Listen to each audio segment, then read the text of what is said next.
हम ये सत्र का बहिष्कार नहीं करेंगे। ये मौका है हमारे लिए जनता के मुद्दों को उठाने के लिए, और हम पूरा प्रयास करेंगे कि अलग अलग पार्टियां अपने मुद्दे उठाएंगे। हालांकि समय सीमित है 5 दिन के लिए, और ये भी तय किया गया कि सोनिया गांधी जी प्रधानमंत्री को एक खत लिखेंगी, और जो बातचीत हुई है इंडिया पार्टी की बैठक में, कांग्रेस संसदीय दल के बैठक में, उस बातचीत से जो निकला है, जो एक आम सहमति बनी है, वो प्रधानमंत्री के समक्ष रखेंगे।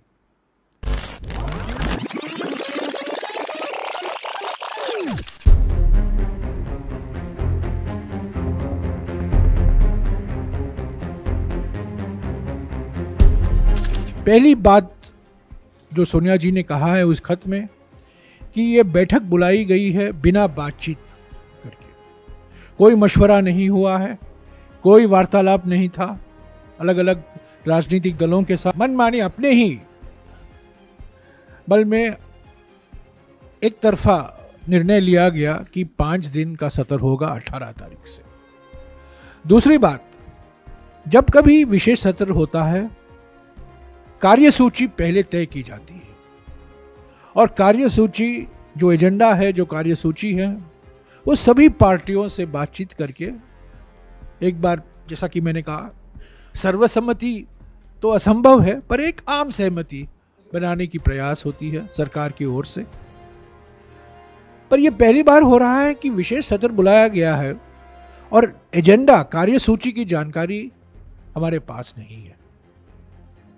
और तीसरी बात जो उन्होंने खत में लिखा है कि जो बुलेटिन में छपा है, जो सांसदों ने अपने बुलेटिन, लोकसभा बुलेटिन में और राज्यसभा बुलेटिन में पढ़ा है, मैंने भी पढ़ा है कि 18 तारीख सरकारी बिजनेस, 19 तारीख सरकारी बिजनेस, 20 तारीख सरकारी बिजनेस, 21 तारीख सरकारी बिजनेस, 22 तारीख सरकारी बिजनेस, यानी कि 5 के 5 दिन गवर्नमेंट बिजनेस के लिए एलोकेट किया गया। तो ये नामुमकिन है, ये दुर्भाग्यपूर्ण है, पर हो गया है। हमारे ओर से हम पूरा प्रयास करेंगे, सभी पार्टियां, कांग्रेस पार्टी, इंडिया पार्टी की जो मुद्दे हैं, जो हम उठाना चाहते थे पिछले सत्र में, हम उठा नहीं पाए सरकार की मनमानी के कारण। सरकार की जो मंशा थी, सरकार नहीं चाहती थी कि सत्र चले, इसीलिए वो हमारी मांगों का नजरअंदाज किया। पर इस बार सोनिया जी ने प्रधानमंत्री को कहा है कि हमारे ओर से 9 महत्वपूर्ण मुद्दे हैं जो हम उठाना चाहते हैं लोकसभा में, राज्यसभा में। किस नियम के अनुसार उठाए जाएंगे उस पर बातचीत हो सकती है। हम उस पर कोई ये नहीं कह रहे हैं कि इसी रूल के तहत होना चाहिए। हम कह रहे हैं कि प्राथमिकता बहस पर है, प्राथमिकता है चर्चा होनी चाहिए। किस रूल के तहत, किस नियम के तहत, वो हम बातचीत कर सकते हैं सरकार और इंडिया पार्टियों के बीच में, और अलग अलग पार्टी के बीच में बातचीत हो सकती है। पहला मुद्दा है जो मौजूदा आर्थिक स्थिति है, जो कमर तोड़ महंगाई है, बढ़ती हुई बेरोजगारी है, आर्थिक विषमताएं हैं, और जो खास तौर से सूक्ष्म, लघु और मध्यम उद्योगों के परेशानी को लेकर जो हम मुद्दा उठाने चाहते थे पिछले सत्रों में, हम उठा नहीं पाए। हम चाहते हैं कि इस पर 2 घंटे, 3 घंटे, 4 घंटे का बहस हो। जिस दिन होगा वो तय हो सकता है, पर जो मौजूदा आर्थिक स्थिति है, खास तौर से आवश्यक वस्तुओं पर जो कीमतें बढ़ रही हैं, बेरोजगारी बढ़ रहा है और रोजगार मेले लगाए जा रहे हैं, विषमताएं बढ़ रही हैं और एमएसएमई, सूक्ष्म लघु और मध्यम उद्योग परेशानी में है हर एक राज्य में, उसको लेकर एक बहस होने की जरूरत है। दूसरा मुद्दा जो सोनिया जी ने जिक्र किया है, किसान संगठनों के साथ सरकार की बातचीत हुई थी, आंदोलन था, आपको याद है, 3 काले कानून लाए गए थे, उस पर आंदोलन हुई, बाद में सरकार को मजबूरी से उन कानूनों को वापस लेना पड़ा, पर कुछ समझौता हुआ था, कुछ वादे किए गए थे एमएसपी को लेकर, खास तौर से कानूनी गारंटी एमएसपी को देने की बातचीत हुई थी और किसान संगठनों के अलग अलग मांगे भी थी। उस पर क्या कार्रवाई हुई है, उसकी मौजूदा स्थिति क्या है, एमएसपी को लेकर लीगल गारंटी के मुद्दे पर सरकार की मंशा क्या है, इस पर चर्चा हो, सोनिया जी ने जिक्र किया है। तीसरी मांग जो हमारी है, जो अडानी बिजनेस ग्रुप को से लेकर जो खुलासे हुए हैं हमारे मीडिया में, अंतर्राष्ट्रीय मीडिया में, और रोज कुछ ना कुछ छपते रहता है,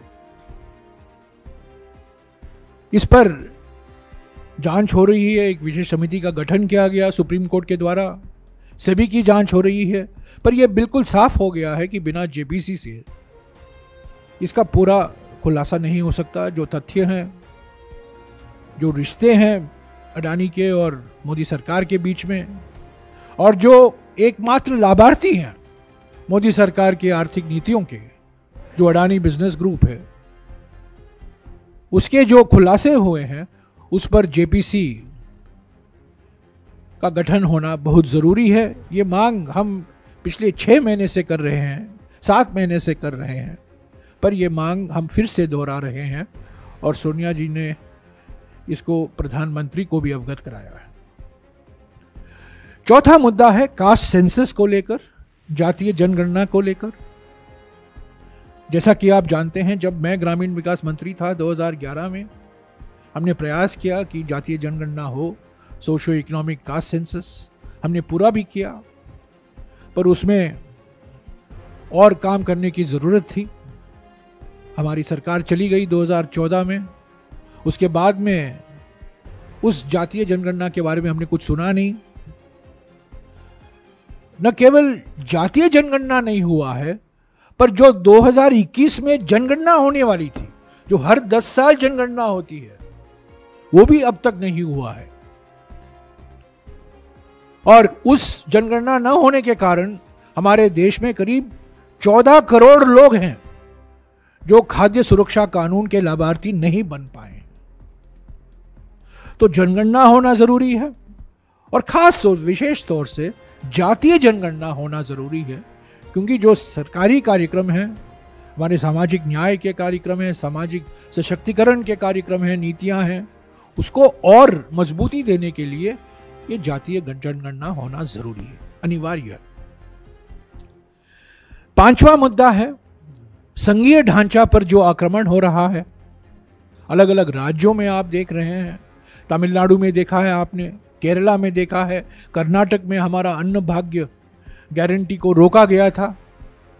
अलग अलग राज्यों में राज्यपाल की भूमिका रोज हम उसके बारे में पढ़ने को मिलता है, पर यह साफ हो गया है कि ये संघीय ढांचा पर एक जानबूझकर एक प्लान्ड रणनीति के कारण है कि राज्यों को, और खास तौर से जो राज्य बीजेपी शासित राज्य नहीं है, उनके सामने मुसीबतें खड़ा करना, उनको परेशानी में डालना, उनकी जो संवैधानिक हक है, जो संवैधानिक अधिकार हैं, उनको न देना, ये सब मोदी सरकार की रणनीति है और ये हम उठाना चाहते हैं।